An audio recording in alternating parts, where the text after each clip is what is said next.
You're welcome to the Messiah channel.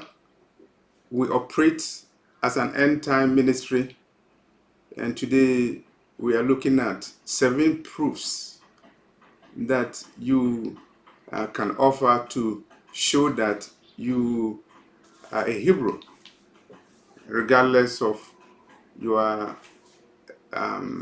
your history, regardless of where you are located. There are African tribes that are Hebrews, and how do they prove that they are Hebrews? I'm looking at 7 proofs that these African tribes are Hebrews. They are scattered over the world, and the first proof is oral history. These tribes prove that they are Hebrews through oral history, through oral tradition. It's a long time that they were scattered. It's a long time that they were enslaved, and generations have passed, and they don't have any documents to prove that they are Hebrews, but they have oral history to prove that they are Hebrews. It was through oral history that my grandmother told me that we are descendants of Hebrews, and I am an Ashanti from Ghana. So oral tradition is the first proof. The British invaded the Ashantis in a war, and they took certain documents. I would say they stole those documents, because if you take somebody's document and he didn't give you permission, you stole it. These documents were written in Hebrew and Aramaic, and why would the Ashantis keep documents written in Hebrew and Aramaic in the palace of the king? Is because they are Hebrews. So oral tradition is very, very important. And for those who were taken to the United States, you remember that before the emancipation of slaves in 1865, the Hebrews were not allowed to read or write. How will you expect somebody to have documents to prove that he's a Hebrew when you didn't allow the person to read or write? So the first proof is the oral history. And you remember that even among the Abraham and Isaac and Jacob, a lot of things were passed from generation to generation. And so the sons of Jacob knew that their father had told them that if he died, his bones should be buried in the land that their father promised to them. The second proof is custom.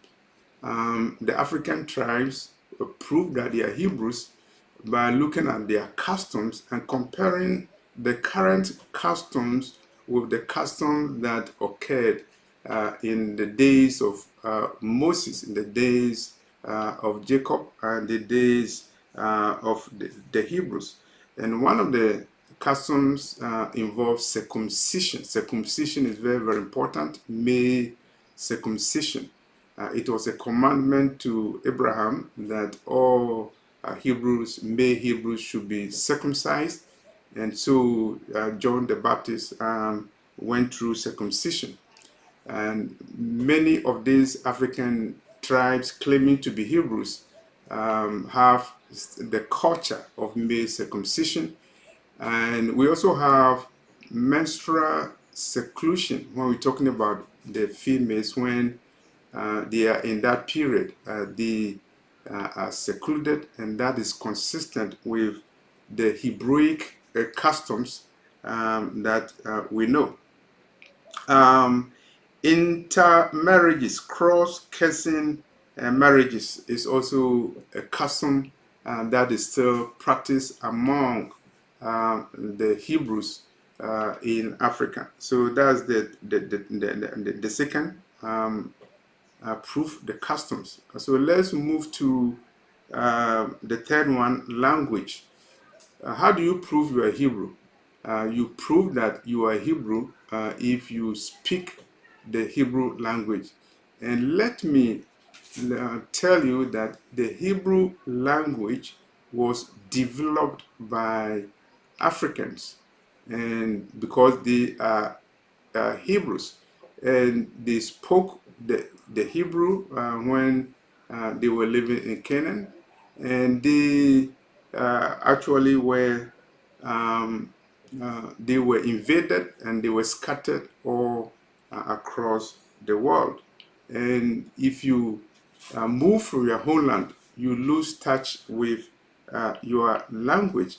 And so if you see an African who claims to be a Hebrew and is not able to speak Hebrew language, that doesn't mean he's not a Hebrew, because prophecy says that the Israelites will be scattered to all the four corners of the earth, and they will forget their history.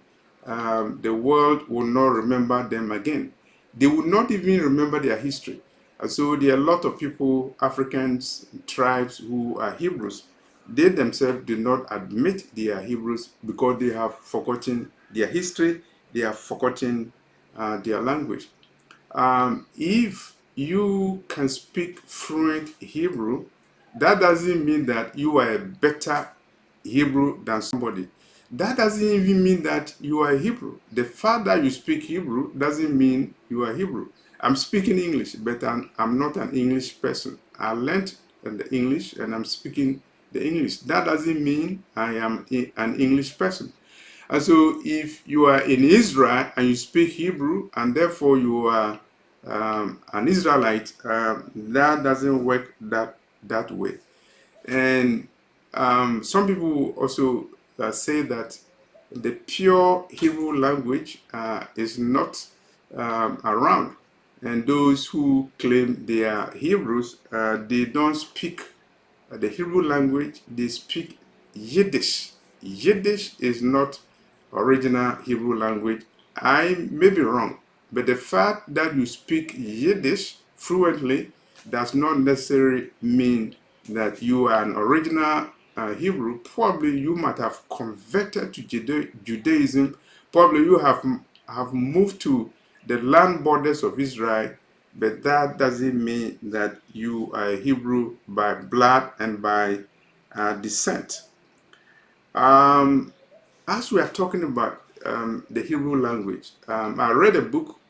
The book was written by Wolf Joseph Wolf. Wolf Joseph Wolf was from Denmark. He came to the Gold Coast, the slave coast. He came to work with the Danish slave dungeon, and in his writing, he has noted that the Negroes, the slaves who were put on the ships, some of them were speaking Hebrew language. It's on record. And I was very amazed when I found out that an European, a slave merchant, is confirming that uh, some of the Negroes spoke Hebrew language perfectly. It's because they are Hebrews. You remember that the slave coast is the place where the Hebrews were taken. We had the kingdom of Judah located in West Africa, the slave coast. You have to remember that the tribes were mixed, and when they were put on the slave ships, it was a strategic plan used by the slave merchants to prevent the Hebrews from learning their culture and learning their language.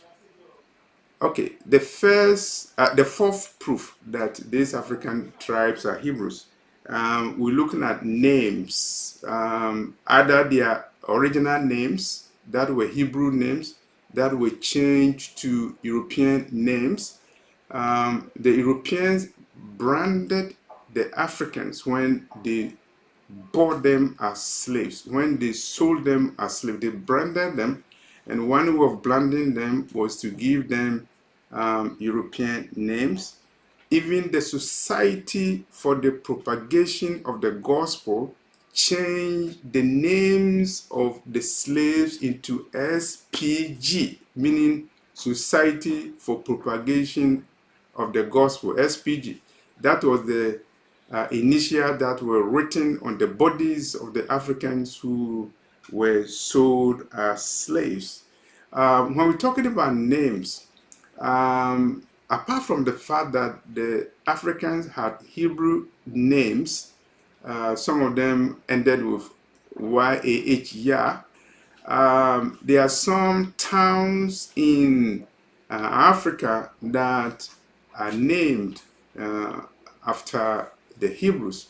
I was talking to a gentleman from Nigeria, he's an Igbo, and he told me that in his native country of Nigeria, the Igbo land, he comes from a town called Obugad, OBU hyphen GAD, Obugad. The Gad means the tribe of God. I believe that they are from the tribe of God. And so they have a town. He's from that town. The town's name is Obugad, and Obugad is in Nigeria. He's an Igbo, and the Igbos are considered as one of the tribes of Jacob. They are from one of the tribes of Jacob. Ashanti. Ashan, ASHAN, comes from the word Ashan, that was a town in the kingdom of Judah. If you read Joshua, the book of Joshua, you would notice that there was a town called Ashan, and that's where the Ashantis, the name Ashanti comes from.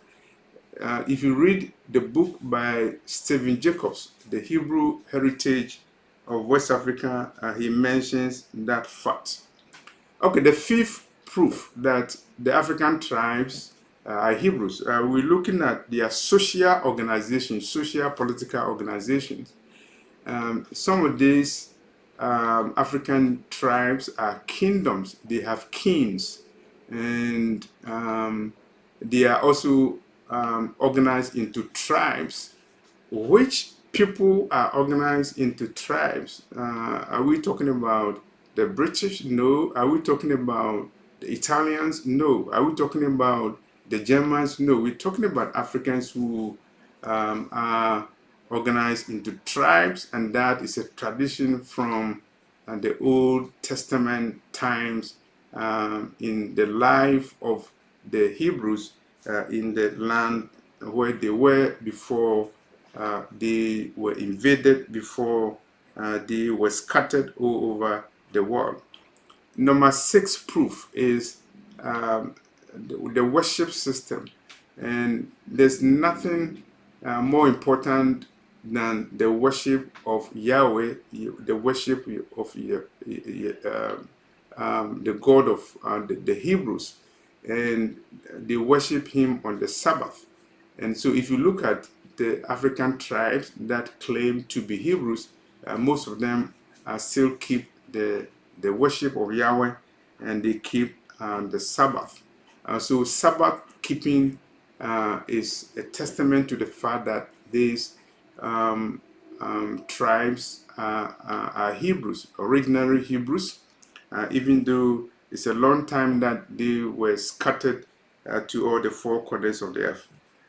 The 7th proof is unfortunately something that is very controversial, and I would say idolatry, worshipping of different gods. How do you prove you're Hebrew?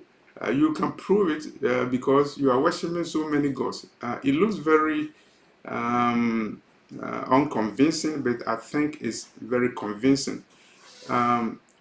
The Hebrews were commanded to worship only Yahweh, but as you are aware, they disobeyed God and worshipped so many gods. King Solomon worshipped so many gods. Even King Manasseh, during his time, the Israelites worshipped so many gods, and they learned the practice from the tribes that were surrounding them, and even the wife of King Ahab, Jezebel, he brought Baal worship to the Israelites.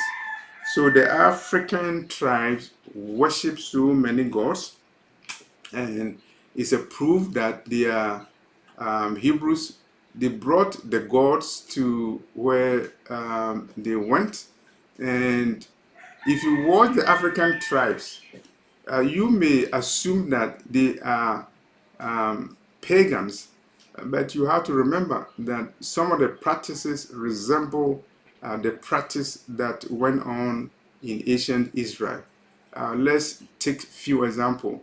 Animal sacrifice. The Hebrews practice animal sacrifice because they believe that there's no answer to sin except that you offer a sacrifice to clean your sins. And so animal sacrifice is part of the religion, is part of the practice of the Hebrews. If you look at the Ashantis, for example, and not only did they kill animals, they also sprinkle the blood of the animals on certain objects. And the sprinkling of blood is part of the Hebraic custom.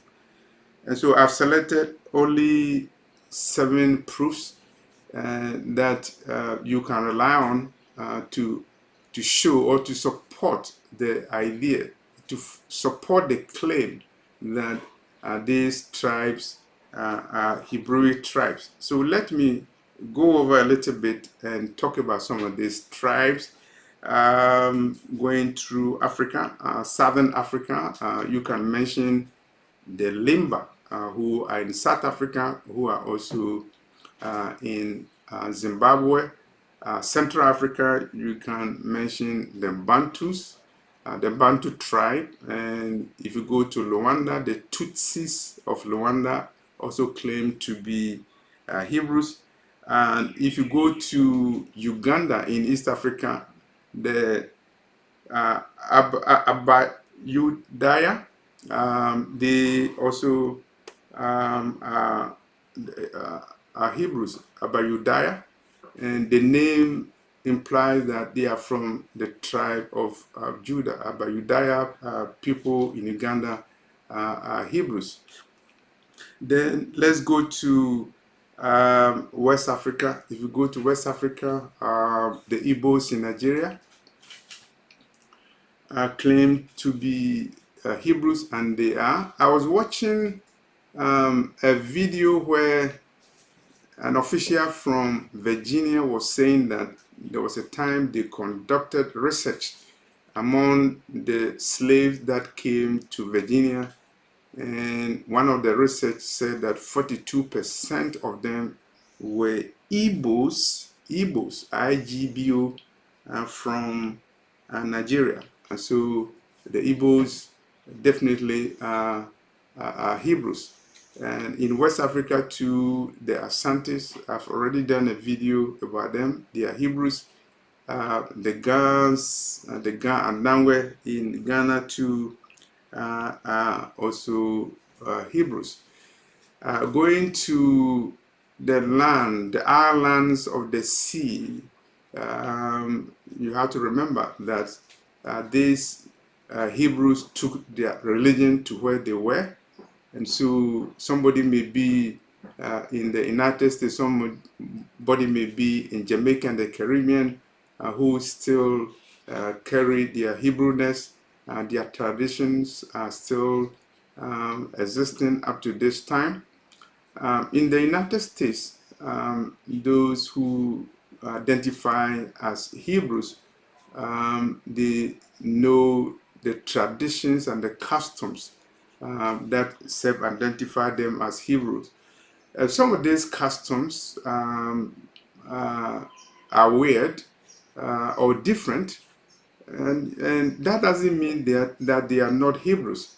You have to remember that Jesus even warned during his time that some of them follow the traditions and doctrines of men. So there are so many traditions and doctrines that have infiltrated the Hebrew culture, the Hebrew religion.